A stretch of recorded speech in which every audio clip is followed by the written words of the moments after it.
soalnya kopinya tuh memang lebih cenderung ke bitter dan lebih rasa rakyat lah. Kita ada satu blend yang namanya Marcadoro.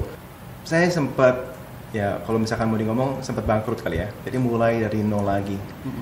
Sejak tahun 2008 itu saya mulai dari Indonesia, nggak ada modal. Dan waktu itu memang papa saya tuh maunya anak-anaknya tuh bisa sukses sendiri. Kegigihan itu nggak gampang pastinya. Semua orang pasti ngerasa kalau misalkan perlu bangkit, perlu melakukan sesuatu tuh sama rasanya. Tapi bedanya gimana persepsi kita gitu kan. Saya ada visi tuh, saya mau buat suatu charity yang tertransparan ya di dunia.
Halo teman-teman sukses Flay, salam sukses dimanapun Anda berada. Episode Flay Bisok hari ini akan menghadirkan seorang pembisnis yang sangat jeli melihat peluang.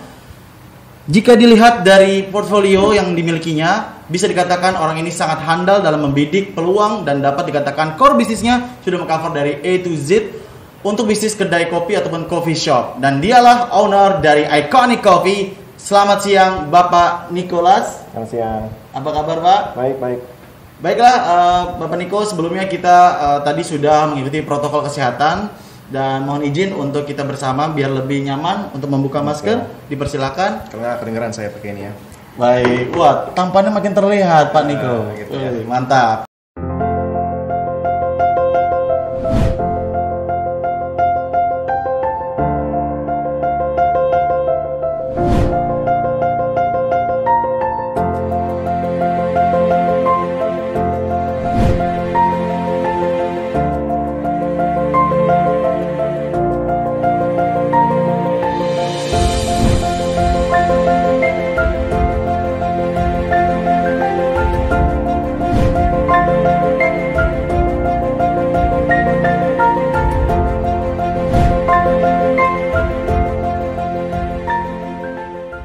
Terima kasih sebelumnya atas kehadirannya di acara Flay Bistalk Bincang Bisnis bersama Flay.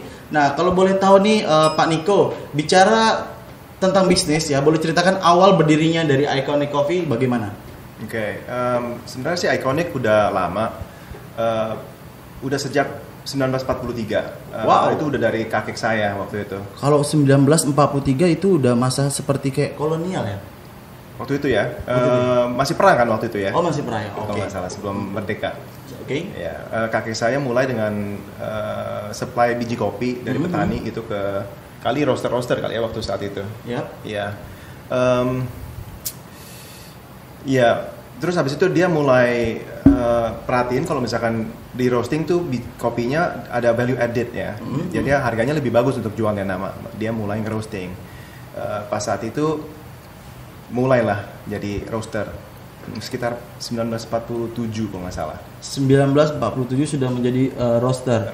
Kira-kira usianya sudah sejak berapa tuh? Ya, itu udah berapa ya? 80 berapa tahun? 83 tahun ya. Oke, baik Pak Niko, bagaimana cara Anda untuk mengetahui bisnis yang berbasis bahan dasar kopi ini itu akan booming seperti pada saat ini, Pak? Karena memang kita juga udah lama ya. Jadi kita cuma ikut flow kan ya. Pas papa saya pegang itu tahun 75, saya sendiri pegang nih setelah papa saya meninggal gitu baru 4 tahun yang lalu. Almarhum saya lanjutin tahun 2000 berapa tuh? 4 tahun yang lalu, 2017. 17. Iya, kita sih selalu siap ya standby, dan saya terusin apa yang papa saya udah kerjakan, ya kan. Itu ikutin tradisinya, roasting kopi itu di dalam style Italian roast. Italian roast. Ya, espresso gitu, yang lebih coklat, lebih caramel, darker ya. Lebih cari texture flavornya tuh yang bold sama bitter ya, lebih bitter daripada bukan sour. Tapi bitternya bukan ngomong kalau misalnya pas minum kok ini kayak obat ya, pahit gitu. Bukan sih. Kalau kopi kan bitter sweet gitu nih ngomongnya. Oke, kalau dari Pak Niko sendiri melihat ini, apakah memang Pak Niko suka kopi atau sebagai hanya peluang bisnis saja? Kalau saya memang suka kopi. Suka kopi? Iya, walau memang saya nggak terlalu aktif bantu papa saya bantu sesaat-sesaat, cuman kali juga saya ada kepengen mau bisnis sendiri waktu itu, makanya saya handle yang lain.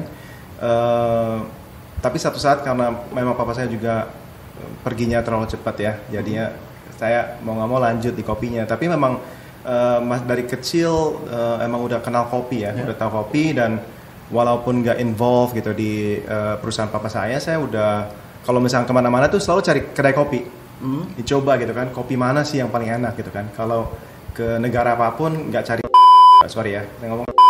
Tapi maksudnya jadinya saya cari kedai kopi tuh yang spesifik gitu kan, yang lokal, yang kali mereka ada kopinya beda, karena memang kepengen tahu gitu kan tentang kopi ini.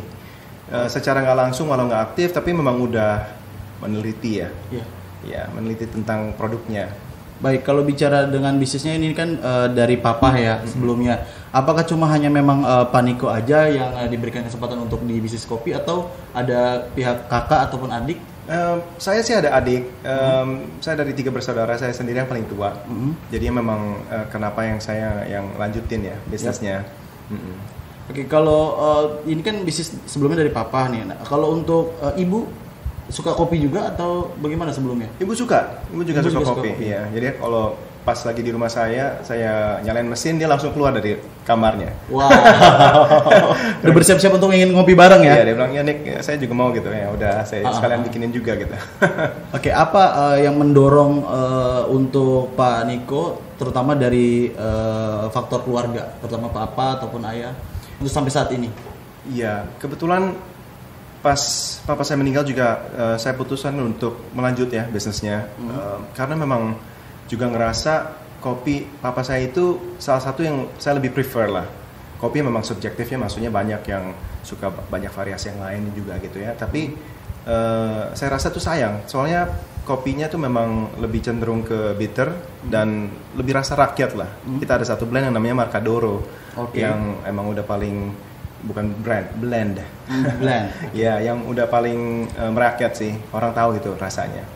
Oke, seandainya kalau papa ini kan pasti kan mendengar ya, apa yang ingin diungkapkan ataupun dikatakan kepada papa ataupun mama? Ya, semoga bangga ya, semoga oke dengan apa yang saya teruskan di bisnis kopinya, dan semoga itu menyenangkan lah. Amin. Di mana dia berada. Baik, Pak Niko. Untuk saat ini kan banyak banget nih ya generasi milenial ataupun anak muda menekuni coffee shop gitu ya. Nah, hingga kopi roasting, apakah ini tantangan ataupun gangguan bagi Pak Niko? Sebenarnya sih lebih banyak ada micro roaster. Emang jadi banyak variasi ya. Tantangan selalu ada. Jadinya segala hal di dalam bisnis itu, apalagi kopi atau makanan pun terutama ya, itu kan tergantung preferensi. Ini flavor kopinya seperti apa, plus minus sih. Tantangan iya, kita memang kali mesti lebih konsisten, lebih cari karakter apa yang pasaran lebih besar tuh bakal respon. Salah satu yang tadi saya bilang itu kopi blend kita Marcadoro, sebenarnya memang udah lebih diterima di mana-mana. Tapi memang pasar juga bagus, ada micro roaster seperti ini ya. Jadinya mereka juga ngebawa passion mereka di pasar, ya kan, memperkenalkan kopi di mana yang kemungkinan sebelumnya belum kenal juga pasaran. I would say pasar masih besar sih.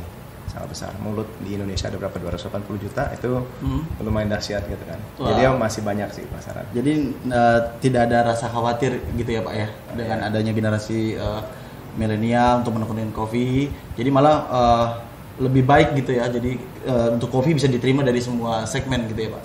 Iya, kita hanya bisa melakukan apa yang terbaik ya kan. Coba roast coffee profile yang terbaik, yang orang bisa suka, lebih banyak suka gitu. Dan hope for the best ya.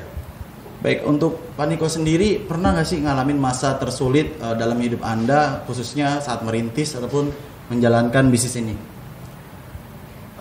Oke, ceritanya sih sedikit deviasi dari Iconic Coffee ya. Soalnya kan seperti saya bilang, saya pernah bisnis sendiri. Oke. Saya pernah memang mulai itu dari nol lagi. Kalau boleh tahu bisnis sendirinya itu apa? Saya mulai import produk flavor. Untuk di kedai kopi juga ya sebenarnya. Jadinya kalau misalkan perlu flavor, misalkan lychee atau peach, ya kan, untuk nge-flavor tea-nya, atau misalkan hazelnut atau coklat untuk kopinya.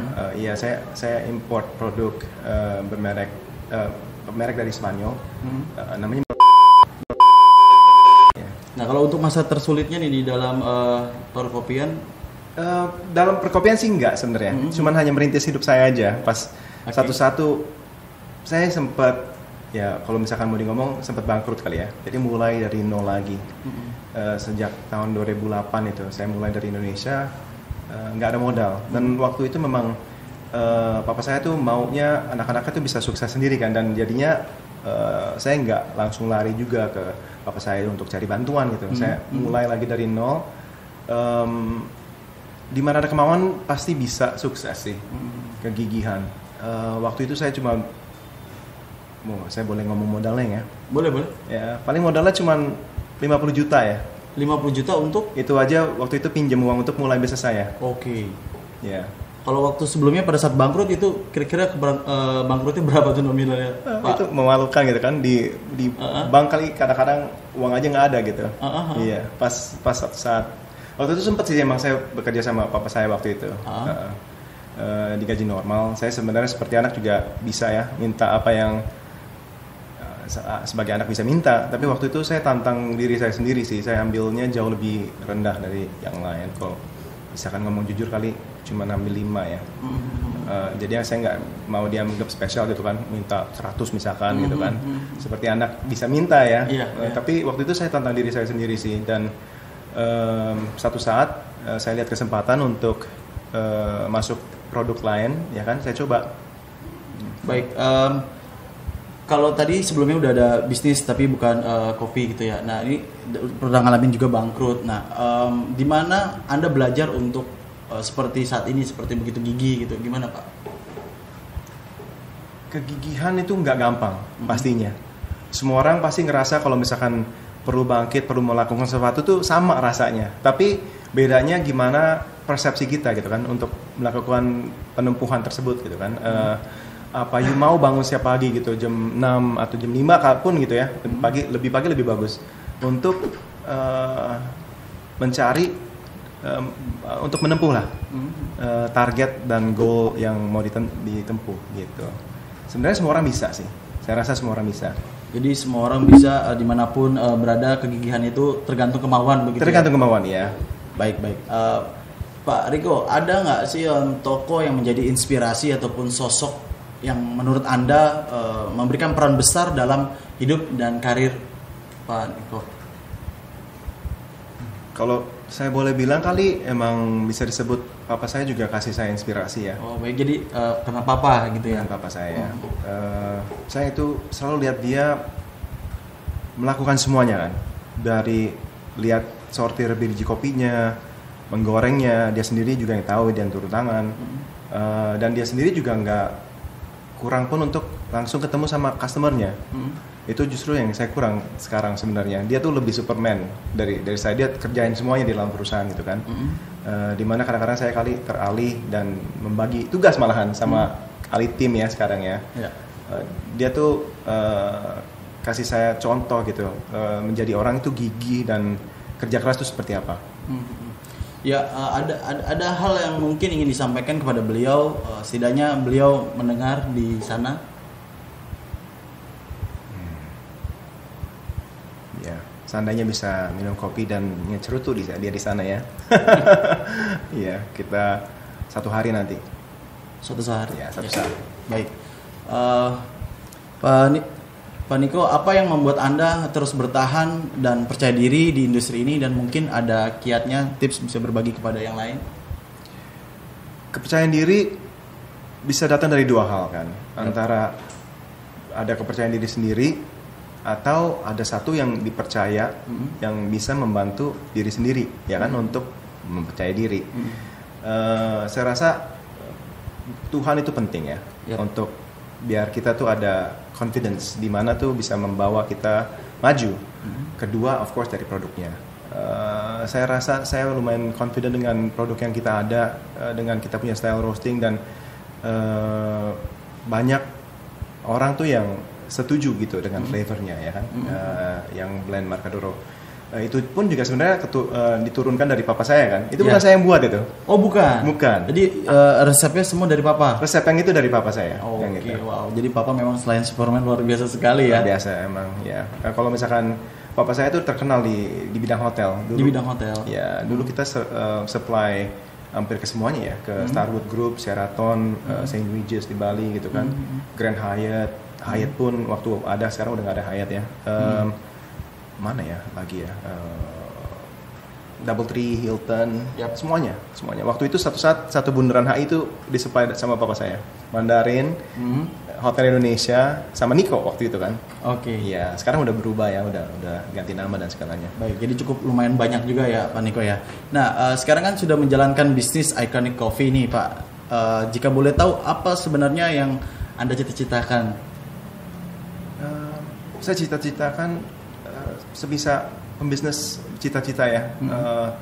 Untuk kopi saya, kopi yang saya jalani ini Iconic Coffee untuk dipakai lebih banyak orang ya kan. Memperbaik apapun kalau misalkan ada ya, lebih baik lagi lah untuk roasting kopinya, dan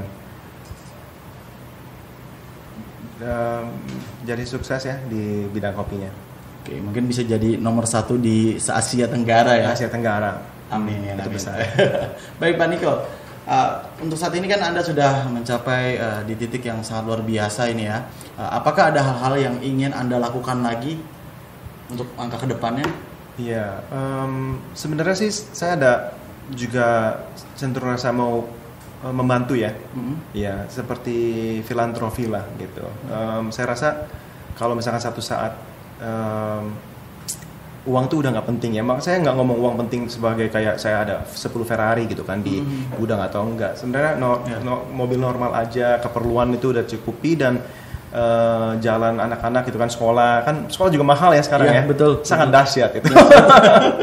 Menghidupkan anak tuh sampai saat mereka bisa menjadi individu sendiri itu lumayan berat. Nah, saya cuma ngerasa kalau misalnya satu saat itu semua udah tercukupi, saya bisa mulai mengalihkan waktu untuk membantu orang lain. Saya mau sih sebenarnya.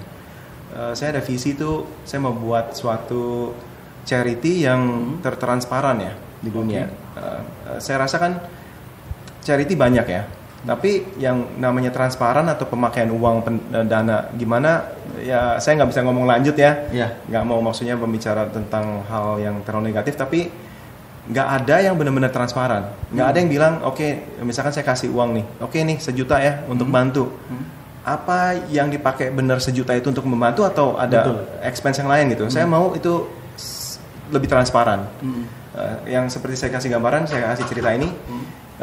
Saya ada jalan kecil di mana saya mesti lewatin untuk ke kantor waktu saat itu. Baik. Paling sekitar 50-100 meter itu jalanan, tapi itu rusak sekali. Antara kalau misalnya hujan itu udah becek, mobil kayak kecelup kali gitu ke tanah ya kan. Atau misalkan pas kering itu batu juga gede-gede itu. Kalau satu saat saya rasa suspensinya bisa rusak tuh mobil gitu kan. Nah, saya sempat mikir, ini kalau misalkan saya keluarin uang untuk betulin jalannya juga bisa. Tapi kan nggak adil ya. Maksud saya yang bikin jalan untuk orang yang lewat ratusan orang sehari. Terus kalau misalkan ada orang yang berdiri di samping jalan, oke, saya nabung nih untuk sumbang jalanannya. Saya cuma lagi mikir apa orang-orang yang lewat itu bakal percaya sama orang tersebut gitu kan. Saya cuma mikir kalau misalkan ada satu lembaga nih yang benar-benar transparan, dipercaya, dia terus kasih pelangnya, oke saya dari lembaga ini kan, apa yang masuk sini saya rekam misalkan, ya contoh lah ya, semuanya terhitung dan udah pasti untuk pakai buat jalanannya. Saya rasa pasti mereka cemplungin tuh uang, apalagi yang lewat ya, soalnya mereka itu jalan mereka lewat. Saya mau ada sesuatu yang seperti itu, jadinya tuh bisa mencapai hal-hal yang kali nggak bisa tercapai kecuali kita tuh ada komitmen ya, bantu satu sama yang lain untuk menempuh sesuatu gitu. Baik, Pak Nick, ternyata sebagai seorang pebisnis ini ada jiwanya yang lembut juga ya, sangat baik tuh sampai memikirkan kegiatan sosial ataupun charity. Menurut Anda, apa faktor terpenting dalam menjalankan sebuah bisnis? Kepercayaan. Kepercayaan itu sebenarnya segala hal. Mau kepercayaan diri sendiri terhadap project atau bisnis yang mau ditempuh, ya. Kepercayaan orang yang mengasihi kita kesempatan untuk ya kan membisnis sama mereka. Kita jual produk kan juga mereka mesti percaya kan, ini apa produk enak gitu. Dan juga ke depannya, setelah kita udah bisnis juga, kepercayaan mereka tuh sama kita gimana, apa kita ntar masih servis. Misalkan ada juga batch yang misalkan jelek gitu kan, gimana responnya kita, itu semua penting. Kalau misalkan dari saya tuh servis tuh segalanya. Sewaktu-waktu misalkan ada ya kecari ya, kita nggak bilang kita juga sempurna kan, di roasting kadang-kadang orang QC-nya juga lewat aja, padahal terlalu matang gitu kan, rasanya beda. Terus kalau misalkan ada komplain pun ya udah oke, kita ganti aja semuanya. Baik, gitu, selain dari kepercayaan, lalu juga servis juga begitu ya, untuk beberapa faktor yang paling terpenting. Pak Nick nih, kalau sebelumnya kan kita tahu bahwa pandemi di tahun 2020 ini cukup menggemparkan dunia gitu ya. Menurut Pak Nick di tahun 2020 itu bagaimana dalam segi bisnis? Iya, saya lihat tuh 2020 memang sangat susah ya untuk banyak bisnis. Ada dengar beberapa tempat ya kan tutup, landscape tuh berubah ya kan. Kalau lihat mall masih banyak yang tempat yang masih tutup kan, kelihatan gitu. Teman-teman ada yang dengar sampai jual mobil, soalnya kan di F&B ya. Terus yang orang nggak sadar seperti ini sih sebenarnya, orang tuh selalu berkembang, punya satu restoran mau punya 10 kan, punya 10 mau punya 100, dan of course itu udah paling benar di bisnis ya kan. Kita nggak stagnan aja di satu, tapi kita mau lebih terus. Nah tapi nggak sadar kalau misalkan ada kejadian seperti corona, bleedingnya lebih dahsyat kan. Yang harusnya kemarin bikin uang terus tiba-tiba hilang uang. So sangat dahsyat sih. Kita sendiri juga pernah kena gangguan ya di 2020 sampai kita tuh sebenarnya minus. Apa yang saya bisa buat sih ya kita meminimalkan pengeluaran. Sampai ajak staff ngomong sih waktu itu, bilang oke, kayaknya kita nggak bisa support 100% gitu misalkan gaji. Terus kita bilang oke, kita adjust dulu untuk sementara untuk survival perusahaannya. Waktu itu saya juga nggak tahu kan, apa bisa 3 bulan, apa bisa 12 bulan, ya kan, yang kita mesti support. Tapi saya utamakan perusahaan sih. Yang perusahaan tuh saya maksud karyawan-karyawan kita gitu kan. Saya utamakan karena perusahaan tuh hanya sebagus karyawannya. Kalau misalnya enggak ya cuma one man show gitu kan. Yes, betul sekali Pak Nick. Apa nih kira-kira nih Pak Nick nih untuk kiat bertahan di bisnis perkopian tuh saat ini Pak Nick?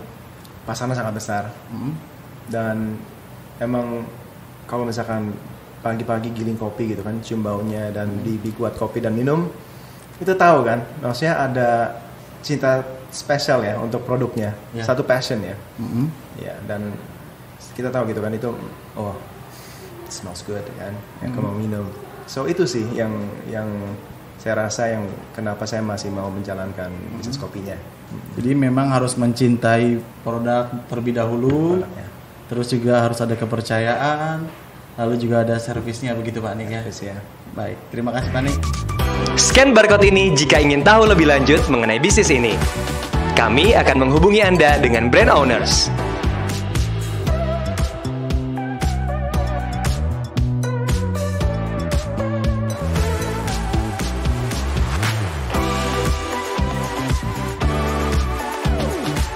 Flebistock ini dipersembahkan oleh Panorama Media.